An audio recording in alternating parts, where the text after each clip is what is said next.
আসুন বন্ধুরা, শ্রমজীবী মানুষের শ্রদ্ধা করতে শিখি।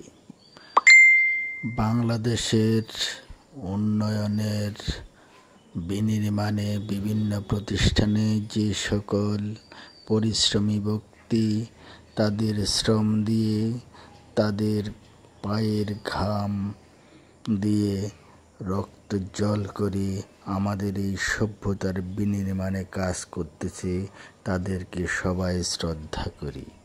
বাংলাদেশের বেকারের সংখ্যা যেমনি দিন দিন বাড়তেছে, আমাদের কোনো কাজই যে নিকৃষ্ট নয়, কোনো কাজই যে হীনমন্যতার নয়, তা